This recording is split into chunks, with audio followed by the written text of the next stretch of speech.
नमस्कार मेरे प्यारे बच्चों, मैं हूं राजीव कुमार। आपको स्वागत करता हूं आपका अपना YouTube channel physics cracker jack में। आज का जो टॉपिक है आपका रेजिस्टेंस के बेसिस पे करेंगे। हम लोग रेजिस्टेंस किन किन बातों पर डिपेंड किया था इस पे बात कर रहे थे। हम लोग टेम्परेचर पे बात किए थे कि टेम्परेचर के अनुसार किस तरीका से रेजिस्टेंस डिपेंड करता है, तो उसके बेसिस पे हम थ्योरी करा चुके थे। आज उसके बेसिस पे हम लोग क्वेश्चन करने वाले हैं।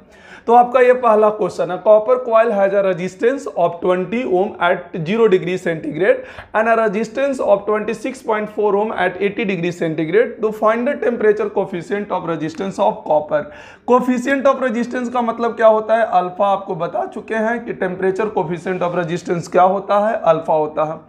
यहाँ से अगर सॉल्यूशन देखिएगा तो आपको ऑलरेडी एक फॉर्मूला करवा दिया गया था, जिसपे अल्फा निकालने का तरीका आपको पता ही होगा। नहीं भी तो सीधा सीधी आप जानते हैं कि R is equal to R nought 1 plus alpha delta T एक फॉर्मूला होता है। And R nought is the resistance at 0 degree centigrade, या फिर यूं कह लीजिए कि रेफरेंस टेम्परेचर पर होता है। तो चलिए, यहाँ पर 0 डिग्री पर ऑलरेडी दे रखा है तो ज़्यादा सोचने की जरूरत है नहीं, तो सीधा सीधी हम यहाँ से कर सकते हैं। क्या कर सकते हैं देख लीजिए।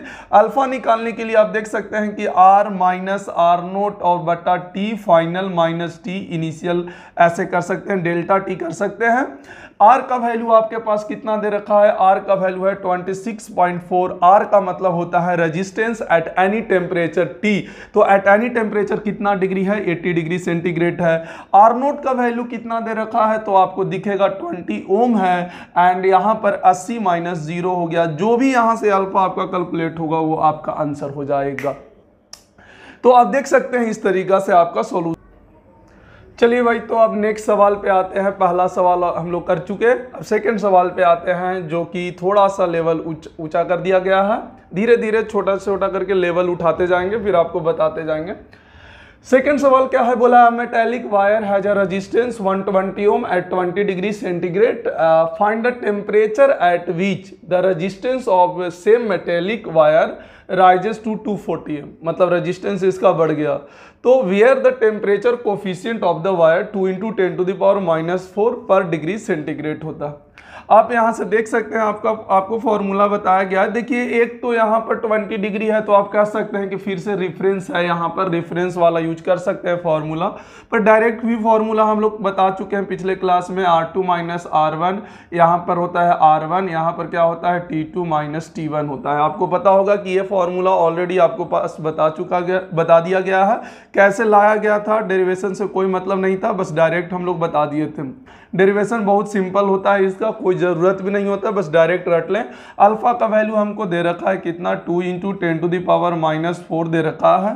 R2 का वैल्यू भी दे रखा है कितना? 240 दे रखा है। एंड R1 का वैल्यू कितना है? 120। एंड ये निकालना है T2 और T1 हमको दे रखा है। तो देखिए, पूरे में जो अननोन आपका है वो T2 टेम्परेचर है। आप सॉल्व करके इजिली यहाँ से फाइंड आउट कर सकते हैं। क्या कहानी क्लियर है? चलिए, अब हम लोग नेक्स्ट सवाल पे चलते हैं। क्लियर है?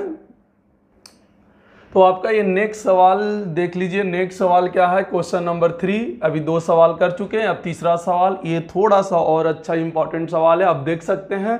और इसको क्वेश्चन पढ़िए। पहले क्या है? A resistance R of the thermal coefficient of resistivity alpha is connected in parallel with resistance 3R having thermal coefficient of resistivity 2 alpha to find the value of alpha effective। मतलब दो resistance को आप connect किए किस तरीका से? Parallelly. तो बताइए कि इफेक्टिव अल्फा क्या होगा?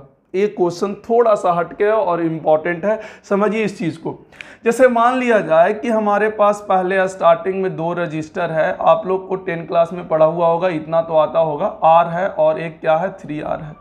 तो जब टेम्परेचर चेंज नहीं हुआ होगा किसी टी टेम्परेचर पे नहीं, जनरली बस बेसिक स्टार्टिंग वाला, तो उस केस में हम क्या लिखते हैं? R note. R नोट का वैल्यू क्या होगा? R × 3R बटा क्या हो जाएगा? R + 3R। ये कैसे आया? तो आपको पता है R इक्विवेलेंट क्या होता है? R1 R2 और बटा क्या होता है? R1 + R2 होता है। आपको पता होगा कि अगर पैरेलल कॉम्बिनेशन होता है रजिस्टर का तो इस तरीका से R इक्विवेलेंट निकालते हैं। हाँ, हालांकि अभी हम पढ़ाए नहीं है इस चैप्टर में, बट आप इतना जानते हैं, इससे हम आइडिया निकाल के बना सकते हैं। तो जब टेम्परेचर नहीं हुआ होगा, टेम्परेचर नहीं बड़ा होगा तो उस केस का यहाँ पर इस तरीका से R इक्विवेलेंट हो गया। इसको सॉल्व कर लीजिए तो आपके पास कितना आ जाएगा 3R/4। मतलब इससे जो इक्विवेलेंट आएगा यहाँ से वो इसका 3R क्या होगा 4 होगा। तो R जो हम लोग बेसिकली R लिखेंगे वो किसी T टेम्परेचर पे जब लिखेंगे तो क्या लिखेंगे R0 1 plus alpha effective into T, इस तरीका से लिखेंगे। T क्या है टेम्परेचर है, यहाँ पे डेल्टा T होना चाहिए था पर R0 लेने का मतलब क्या है 0 डिग्री पर ये है और किसी T टेम्परेचर पर है। यहाँ पर चाहे तो लिख लीजिए कि at T equal to 0 degree पर है और ये वाला किस पे माना गया at T equal to T degree centigrade पर है। तो यहाँ पर T-0 लिखेगा तो T हो जाएगा, तो रजिस्टेंस R है। अब ये अल्फा इफेक्टिव निकालना है, लेकिन अगर ध्यान से देखिए यहाँ पर जो है अल्फा इफेक्टिव निकालना है, एक बेसिक सा ये है और किसी T टेम्परेचर पर कुछ इस तरीका से हो जाएगा जहां R0 का वैल्यू हम यहां पर इस तरीका से 3R/4 इजिली हम यहां पर पुट कर सकते थे। पर अच्छा एक तो ये हुआ कि आप डायरेक्ट यहां से फाइंड आउट कर दिए कि R0 1 प्लस अल्फा इफेक्टिव पता होता तो डायरेक्ट यहां पर पुट करके आप R निकाल सकते थे, पर अल्फा इफेक्टिव आपको पता नहीं है। तो इसको सॉल्व करने के लिए क्या किया जाए, देखिए इसको सॉल्व कैसे करते हैं कि एक तो R ऐसे निकालिए, दूसरा एक और तरीका है R निकालने का, इंडिविजुअली करिए। दूसरा जो R है एक और तरीका है निकालने का, उस R को भी आप इंडिविजुअली आप निकाल सकते हैं, आप सॉल्व कर सकते हैं। देखिए कैसे,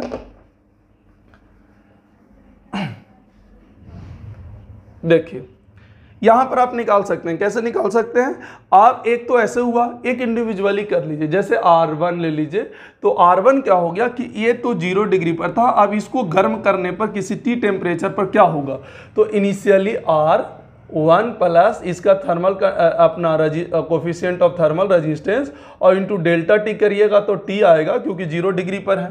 फिर इसका इंडिविजुअली निकाल लीजिए, R2 निकाल लीजिए तो R2 क्या हो जाएगा स्टार्टिंग का रेजिस्टेंस और किसी T टाइम पर निकालने के लिए 1 प्लस और इसका कितना है 2 अल्फा T है। अब इससे हम पैरेलल है तो भैया R इक्विवेलेंट कैसे निकलेगा, क्या R1 R2 बटा क्या होगा R1 प्लस R2, एक इंडिविजुअली निकालकर इस तरीका से निकाल लीजिए और एक डायरेक्ट इस फॉर्मूला से निकाल लीजिए और फिर दोनों को इक्वेट कर दीजिए। यहां से हम क्या करेंगे, दोनों को इक्वेट कर देंगे तो वहां से अल्फा निकल जाएगा। खैर हम अभी आ रहे हैं उस पर, पहले इसको सॉल्व कर लेते हैं। R1 का वैल्यू देखिए कितना है, तो R इंटू कितना है 1 प्लस अल्फा T है, एंड R2 का वैल्यू कितना है 3R 1 प्लस 2 अल्फा T है, और नीचे देख लीजिए R 1 प्लस अल्फा T और यहाँ से 3R 1 प्लस 2 अल्फा T है।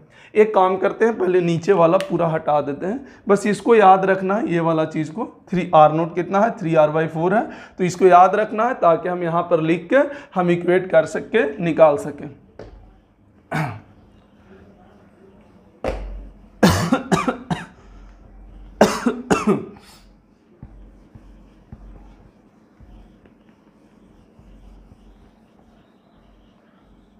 सॉरी, तो आप यहां पर देख सकते हैं ये R था 1 प्लस अल्फा डेल्टा T। आप एक काम कीजिए, अब R इक्विवेलेंट यहां से निकालिए, R इक्विवेलेंट। अभी इसको सॉल्व करते हैं फिर वापस उसको हम यहां पे पुट कर देंगे। तो अगर आप ऊपर देखते हैं तो एक R से R कैंसिल हो जाता है, देखिए R कॉमन लेके एक R कैंसिल कर सकते हैं, और ऊपर मल्टीप्लाई कीजिएगा तो आपके पास 3R बाहर में रहेगा, अंदर में रहेगा 1 2 अल्फा T और एक अल्फा T और एक 2 अल्फा स्क्वायर T स्क्वायर। तो आप देख सकते हैं कि ये सब मल्टीप्लाई कर दिया गया है आपस में। नीचे देखिए, नीचे कितना है 3 और एक 4, तो यहाँ पर आ जाएगा, यहाँ पर आप देख सकते हैं यहाँ पर 4 और यहाँ पे 3 2 जा 6 एंड यहाँ पे अल्फा T, तो आ जाएगा 7 अल्फा T। अच्छा, इसको आप निगलेक्ट कर सकते हैं। क्यों नेगलेक्ट कर सकते हैं, क्योंकि अल्फा का जो वैल्यू होता है ऑब्वियस है बहुत छोटा होता है, 10⁻⁴ रेंज का होता है, तो आप उसको नेगलेक्ट कर सकते हैं ना। हाँ भाई, नेगलेक्ट कर सकते हैं। तो हमारे पास ये बचा, तो R इक्विवेलेंट जो हो जाएगा वो सिंपली क्या बचा, R और ये 3 से मल्टीप्लाई कर दीजिए तो 3 और 2 1 3, तो 3 3 9 अल्फा T और यहाँ से आपका आ जाएगा 4 प्लस 7 अल्फा T। अब R इक्विवेलेंट का पुट कर दीजिए, तो उधर क्या था R0 कितना था 3R/4 1 plus alpha effective into T। तो देखिए R से R क्या हो गया, कैंसिल हो गया। अब क्रॉस मल्टीप्लाई कर दीजिए, तो क्रॉस मल्टीप्लाई कीजिएगा तो यहाँ से क्या आएगा, 4 3 जा 4 3 जा 12, और यहाँ पर क्या आ जाएगा, 9 चौको 36 अल्फा टी आ जाएगा। ये वाला ऐसे मल्टीप्लाई कीजिए, ये वाला इससे, तो 3 को बाहर कर लीजिए, यहाँ पर आ गया 4 और यहाँ पर आ गया 4 alpha effective into T, and यहाँ से ये वाला कीजिए तो 7 अल्फा टी, एंड यहाँ से आ जाएगा 7 अल्फा इफेक्टिव टी स्क्वायर हो जाएगा। तो देखिए फिर से ये अल्फा का डबल आ गया, तो ये निगलेक्ट कर सकते हैं हम, ठीक है। तो आप देख सकते हैं यहाँ से क्या आया, 12 प्लस 36 अल्फा टी, और ये कितना आ जाएगा 12, और ये आ जाएगा 12 अल्फा इफेक्टिव टी, एंड यहाँ पर से कितना आ जाएगा 7 अल्फा टी। तो देखिए 12 से 12 क्या हो गया, कैंसिल हो गया। अब 7 अल्फा टी को इधर बोल ले आइए, तो 7 अल्फा टी में तो कितना बचेगा, देखिए 7 अल्फा टी में से 36 गया तो कितना बचेगा, देखिए। तो यहाँ पर एक बार और चेक कर लीजिए, कोई मिस्टेक तो नहीं हुआ है ना, 7 है, ये 3 है, तो यहाँ से आपका हो जाएगा, एक बार और चेक कर लीजिए, देख लीजिए, ये 4 से यहाँ बार में, यहाँ से 4 बार में कीजिएगा तो 4 तिहाई 12, 1 मिनट, और ये हो जाएगा 4 तिहाई 12, ये भी हो जाएगा, फिर यहाँ पर हो जाएगा 21 हो जाएगा, सॉरी ये 21 हो जाएगा। आप 3 मल्टीप्लाई नहीं किए हैं, तो ये अगर 3 मल्टीप्लाई अंदर होगा, एक तो यहाँ और यहाँ मल्टीप्लाई होगा तो 21 हो जाएगा। तो जब ये यहाँ आएगा तो देख लीजिए कितना आएगा, 6 में से 1 गया तो 5, और 3 में से 2 गया तो 1 अल्फा टी, और 12 अल्फा इफेक्टिव टी आ गया।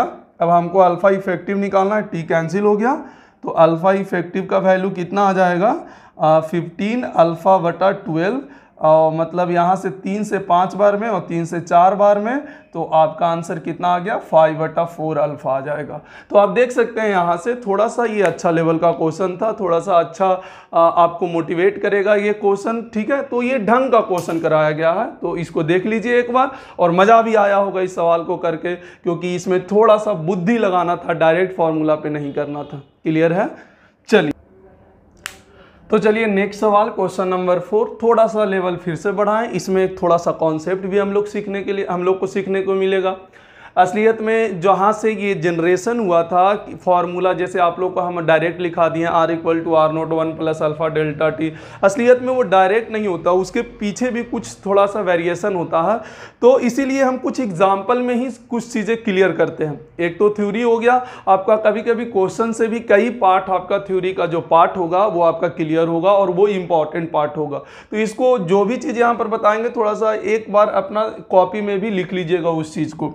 तो देखिए यहाँ पे क्या किया गया है, यहाँ पर बोला गया है, सवाल एक बार हम पढ़ देते हैं। Resistance of a resistor at temperature T degree centigrade is इतना, R0 1 plus alpha T plus beta T square. यहाँ पर बीटा भी टर्म आता था, पर हम आप लोग को नहीं बताए थे, क्योंकि बीटा जो होता है मेटल के लिए, हम लोग कंडक्टर के पे बात कर रहे थे, तो कंडक्टर के लिए बीटा का वैल्यू नेग्लिजिबल होता था, इसलिए R equal to R0 1 plus alpha delta T तक ही पढ़ते थे, और बीटा को हम लोग नेग्लेक्ट कर देते हैं। पर कभी कभी सवाल आ जाता है तो हम कैसे करेंगे सॉल्व।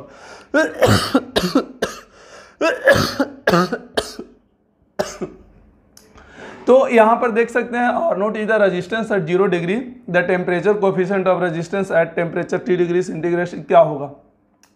तो यहां से एक फॉर्मूला होता है, देखिए हम यहां पर सीधा डायरेक्ट लिख रहे हैं, अल्फा का जो वैल्यू होता है, असलियत में अल्फा ये ऐसे वेरी करता है, देखिएगा ध्यान से, 1/r dr बटा dt, ये रियलिटी फॉर्मूला होता है, मतलब रियल फॉर्मूला होता है अल्फा का वैल्यू, है ना। टेम्परेचर कोफिशिएंट ऑफ रेजिस्टेंस का जो रियलिटी फॉर्मूला होता है वो ये होता है। अगर रो के टर्म में भी देखिएगा तो ये आ जाएगा 1/रो, डी रो बटा क्या आता है, dt आता है, कभी भी रो के टर्म में भी आ सकता है आपको। तो देखिए रेजिस्टेंस डिपेंड कर रहा है अल्फा पर, बीटा पर एंड टेम्परेचर पे, देख लीजिए यहाँ पर इस तरीका से है। तो आप अगर फॉर्मूला जो लिखाए हैं उसके अनुसार आप बनाएंगे तो आपको कभी भी नहीं इससे बन पाएगा, तो इसके लिए फॉर्मूला ये चाहिए। अब इसका वैल्यू पुट कीजिए, 1/r का, r का वैल्यू कितना है, तो R0 1 plus alpha T and plus beta T square 1, and इसको डिफ्रेंशिएट कर देना है किसके टर्म में, टेम्परेचर के टर्म में। तो ये T इज द, ये वहां पर भी T जो है वो टेम्परेचर ही है, याद रखिएगा टाइम नहीं है, ये टेम्परेचर है। तो इसको डिफ्रेंशिएट कर दीजिए यहाँ पे, तो डिफ्रेंशिएट कीजिएगा तो आर नोट तो इसके साथ मल्टीप्लाई होगा तो कांस्टेंट होगा तो वो 0 होगा, इसके साथ होगा तो टेम्परेचर का जो डिफ्रेंशिएशन होगा टेम्परेचर के रिस्पेक्ट में वो 1 होगा। तो यहाँ पर क्या बचेगा आर नोट अल्फा, यहाँ पर टी स्क्वायर है तो 2t हो जाएगा, तो यहाँ पर 2 आर नोट बीटा हो जाएगा। तो देखिए आर नोट तो कैंसिल हो जाएगा, तो आंसर कितना आएगा देख लीजिएगा, तो अल्फा प्लस यहाँ पे 2 बीटा और यहाँ से आ जाएगा 1 प्लस अल्फा टी प्लस यहाँ से बीटा टी स्क्वायर। तो ये आपका क्या आ गया अल्फा आ गया। तो देख सकते हैं यहाँ पर से आपका अल्फा का वैल्यू किस तरीका से वेरी किया है। तो ये कितना सवाल हो गया, 4 सवाल। एक सवाल और कराते हैं फिर बाकी का हम लोग आगे बढ़ेंगे, आगे की ओर चलेंगे। तो ठीक है, अब नेक्स्ट सवाल। तो चलिए नेक्स्ट सवाल आपका क्वेश्चन नंबर 5 आपके सामने ये है। 4 सवाल ऑलरेडी कर चुके हैं, एक लास्ट सवाल जो टेम्परेचर पे डिपेंड के कारण हम लोग कर रहे हैं। इस बार जो है अल्फा कांस्टेंट नहीं है, अभी तक के जितना भी किए जिसमें अल्फा आपका कांस्टेंट था, इस बार अल्फा का वैल्यू आपके पास कांस्टेंट नहीं है। तो अल्फा जब वेरी करता है टेम्परेचर पे डिपेंड करता है, तो हम सवाल को कैसे करते हैं, रेजिस्टेंस कैसे फाइंड आउट करते हैं। तो इसके लिए आपको हम एक फॉर्मूला बताए थे कि जब अल्फा वेरी करे temperature as a function of vary करता हो, पिछले लेक्चर में बता चुके थे। तो आर का वैल्यू क्या होता है R nought into R nought, यहाँ से अल्फा डी टी, कहाँ से कहाँ T1 से T2। आप ये फॉर्मूला इस्तेमाल कर लें आपको बन जाएगा। तो R इक्वल टू क्या हो जाएगा आर नोट, यहाँ से आर नोट अल्फा का वैल्यू देखिए कितना है, तो ये आ गया 3t स्क्वायर एंड 2t, यहाँ से आ जाएगा dt और कहाँ से कहाँ तक है 0 से t तक के है ना। यहाँ पर देख लीजिए 0 से लेके कहाँ तक के है t तक के है। तो ये आपका रेजिस्टेंस यहाँ से निकल जाएगा, देख लीजिए सॉल्व करके। यहाँ से जब r का वैल्यू आप फाइंड आउट कीजिएगा तो r का जो वैल्यू होगा वो क्या हो जाएगा आर नोट, यहाँ से कॉमन ले लीजिए 1 प्लस यहाँ पर क्या हो जाएगा t के पावर 3/3 हो जाएगा, तो 3 कैंसिल हो जाएगा, टी स्क्वायर बटा 2 हो जाएगा। तो यहाँ पर t के पावर 3 हो जाएगा, 0 से t हो जाएगा, टी स्क्वायर हो जाएगा, 0 से t हो जाएगा। और इस तरीक़ा से आप देख सकते हैं। तो r equal to R nought 1 plus यहाँ से टी क्यू और यहाँ से टी स्क्वायर। तो आपका आंसर देख लीजिए आ गया r का वैल्यू। ये यहाँ पर देखिए अल्फा एज अ वेरीज कर रहा है, किसके फॉर्म में टेम्परेचर के as a function of temperature के फॉर्म में वेरी कर रहा है। ठीक है, चलिए ठीक है। तो हम लोग को सवाल यहाँ तक के क्लियर हो गया, 5 सवाल हम लोग क्लियर कर चुके। अब हम लोग आगे पढ़ेंगे। अब जो भी अब पढ़ने वाले हैं करेंट इलेक्ट्रिसिटी में, जैसे सर्किट हम लोग पढ़ेंगे, तो सर्किट में क्या क्या यूज़ होता है पहले वो टर्मिनोलॉजी हम लोग सीख लेते हैं। तो some basic important term, some basic important terminology पे हम बात करेंगे। तो पहला होता है यहाँ पर आप देख सकते हैं डिवाइस। तो सिंपल सा बोला गया कि there are 2 device, electrical there are 2 types of electrical device. जैसे इसमें पहला में लोड, क्या होता है लोड होता है ना। इलेक्ट्रिकल डिवाइस में 2 टाइप का होता है, जिसमें पहला क्या होता है लोड होता है। तो लोड में क्या बोला गया कि अगर इफ यहाँ पे करंट, यहाँ से current enter the positive terminal, current आपका जो करंट होगा इंटर होगा किधर से positive plate and leave from negative plate या नेगेटिव पॉजिटिव प्लेट, और लीव कहाँ से करेगा नेगेटिव प्लेट से। तो वैसे डिवाइस को हम क्या कहेंगे, ऐसे डिवाइस को then this device known as load. जैसे मान लीजिए कि ये डिवाइस है, इलेक्ट्रिकल डिवाइस है, और ये आपका ये पॉजिटिव टर्मिनल है और ये आपका कौन सा टर्मिनल है नेगेटिव। ये समझ में आ जाएगा, ये बैटरी पढ़े होंगे तो आपको पता होगा कि ये वाला पॉजिटिव होता है और ये नेगेटिव टर्मिनल होता है। आप बैटरी के बारे में कभी पढ़े होंगे तो ये ऐसा होता है। तो यही है डिवाइस, ये डिवाइस कभी लोड बन जाता है, कभी सोर्स बन जाता है। तो अभी लोड पे बात कर रहे हैं। तो करंट अगर पॉजिटिव की तरफ से इंटर हो और नेगेटिव की तरफ से लीव हो, कभी भी ऐसा दिखाई दे, जैसे यहाँ इसके हिसाब से देखिएगा तो ऐसे जाते करंट जब भी दिखाई देगा, ये पॉजिटिव और नेगेटिव प्लेट है, पॉजिटिव प्लेट है, नेगेटिव प्लेट है, तो कभी भी अगर पॉजिटिव प्लेट से करंट अगर इंटर हो रहा हो और नेगेटिव प्लेट से बाहर जा रहा हो तो समझ जाइए कि ये जो सोर्स, ये जो डिवाइस है, वो डिवाइस किसके तरह ट्रीट करेगा, लोड की तरह ट्रीट करता है। किसके तरह ट्रीट करता है, लोड की तरह। इसी तरीका से एक और डिवाइस आता है हमारा, वो डिवाइस का नाम क्या है, सोर्स है। तो हम लोग सोर्स के बारे में भी जान लेते हैं कि सोर्स क्या है, किस तरीका से उसका होगा। तो आपको यहाँ से पता चल जा रहा होगा, डेफिनेशन समझ में आ गया होगा कि डेफिनेशन इसका क्या होगा, जो सोर्स डिवाइस होगा, सोर्स होगा। तो ऑब्वियस है कि वो नेगेटिव प्लेट के तरफ से क्या होगा, इंटर करेगा, नेगेटिव टर्मिनल के तरफ से क्या करेगा, इंटर करेगा, और पॉजिटिव टर्मिनल के तरफ से क्या करेगा, लीव करेगा, आउट होगा। तो जो सेकेंड पार्ट है या फिर बी पार्ट लिख दीजिए, सोर्स जो है इसका, सोर्स होता। तो यहाँ पर बोला गया कि इफ, यहाँ से बोला गया if current enter from negative plate या negative terminal and leave from positive plate. जैसे मान लीजिए कि आपके पास कोई एक इलेक्ट्रिकल डिवाइस है और यहाँ से ये पॉजिटिव है, नेगेटिव है। आपका अगर करंट इधर से आ रहा है, इधर से निकल रहा है, या फिर ऐसे समझ लीजिए कि ये नेगेटिव और ये पॉजिटिव है, तो करंट इधर से आके इधर जा रहा है, तो समझ जाइए कि ये डिवाइस कैसा हो जाएगा, सोर्स हो जाएगा। तो ये दो तरीके का डिवाइस होता है, तो इलेक्ट्रिकल और लोड एंड दो तरीके का डिवाइस होता है, एक लोड एंड दूसरा सोर्स होता है।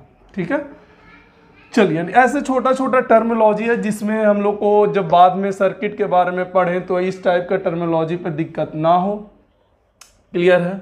चलिए इसमें और टर्मिनोलॉजी क्या आता है देखते हैं। जैसे यहाँ पर एक और चीज़ लिखा देते हैं, पावर कंज्यूम्ड। हालांकि इससे रिलेट करके बाद में बहुत सारा सवाल करते हैं, अभी तो सिर्फ लिखा दे रहे हैं, बाकी सवाल आगे ही करते हैं। पावर कंज्यूम और प्रोड्यूस्ड बाय इलेक्ट्रिकल डिवाइस है ना। यहाँ पे पावर कंज्यूम और produce by the electrical device. हमेशा इलेक्ट्रिकल डिवाइस का मतलब ऐसा नहीं कि रेजिस्टेंस टाइप का चीज़ है, नहीं, ये बैटरी टाइप का चीज़ है ना। या तो हो सकता है बैटरी चार्ज हो रहा हो, या तो हो सकता है कि बैटरी अपना चार्ज किसी को कर रहा हो। तो किसी को करता है तो वो सोर्स हो जाता है, और खुद चार्ज होता है तो लोड हो जाता है। तो जैसे मान लीजिए यहाँ पर कोई इलेक्ट्रिकल डिवाइस है, तो ये दोनों काम कर सकता है, प्रोड्यूस भी कर सकता है, कंज्यूम भी कर सकता है। अब यहाँ प्लस है, माइनस है।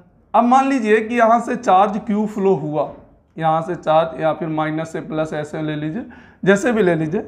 तो यहाँ पर इसके क्रॉस जो पोटेंशियल डिफरेंस होगा वो V होगा, ऐसा मान लेते हैं। तो यहाँ पर पोटेंशियल एनर्जी कितना हो जाएगा, क्या Q इंटू V लिख सकते हैं, पोटेंशियल एनर्जी। अब इसको आप अगर डिफ्रेंशिएट कर दीजिएगा du बटा dt, तो क्या ये पावर हो जाएगा, और ये V dq बटा dt हो जाएगा। तो dq बटा dt क्या होता है, I होता है। तो पावर जो होता है इलेक्ट्रिकल डिवाइस में वो VI होता है। अच्छा, कई बच्चे कंफ्यूज हो जाते हैं, सर पावर जैसे ये इलेक्ट्रिकल डिवाइस में ही होता है भाई, VI, तो I स्क्वायर R पढ़े हैं सर, I स्क्वायर R पढ़े हैं, V स्क्वायर बाई R पढ़े हैं। ये इलेक्ट्रिकल डिवाइस के लिए बाबू नहीं है, याद रखिएगा। ये इलेक्ट्रिकल डिवाइस का एक फॉर्मूला होता है, वो VI होता है। ये किस में होता है सर, तो ये रेजिस्टेंस में होता है, ये रेजिस्टेंस में होता है। हम वापस रिपीट कर रहे हैं, ये तीनों फॉर्मूला जो वैलिड होता है रेजिस्टेंस में। यहाँ पर सिर्फ पावर क्या होता है, कंज्यूम होता है, कभी भी प्रोड्यूस नहीं होता है। Power consume in register, power consume होता है रजिस्टर में, हमेशा कंज्यूम होता है, कभी भी प्रोड्यूस नहीं कर सकता है। तो याद रखिएगा कि इस VI जो फॉर्मूला अगर इस्तेमाल कर रहे हैं तो हर बार नहीं, मतलब डिवाइस जब भी होगा तो आपको ये करना होगा, मतलब चाहे वो सोर्स की तरह ट्रीट करे चाहे वो लोड की तरह ट्रीट करे, आपको VI ही लिखना होगा। लेकिन जब भी अगर रजिस्टर में बात आए तो आप VI के साथ साथ ओम्स लॉ का फॉर्मूला, ओम्स लॉ अप्लाई कर दीजिए V = IR से। तो आप यहाँ से देखिएगा I² RV आ जाएगा और I के जगह पर V/R पुट कीजिएगा तो V²/R आ जाएगा। तो ये तीनों फॉर्मूला रजिस्टर में यूज कर सकते हैं। रजिस्टेंस में अगर लिखना है पावर, रजिस्टेंस में आपको लिखना है क्या, पावर कंज्यूम जब भी रजिस्टर में लिखना है तो हम इससे इस्तेमाल करके कर सकते हैं। क्या कहानी क्लियर हो गया? चलिए आगे हम लोग बढ़ते हैं।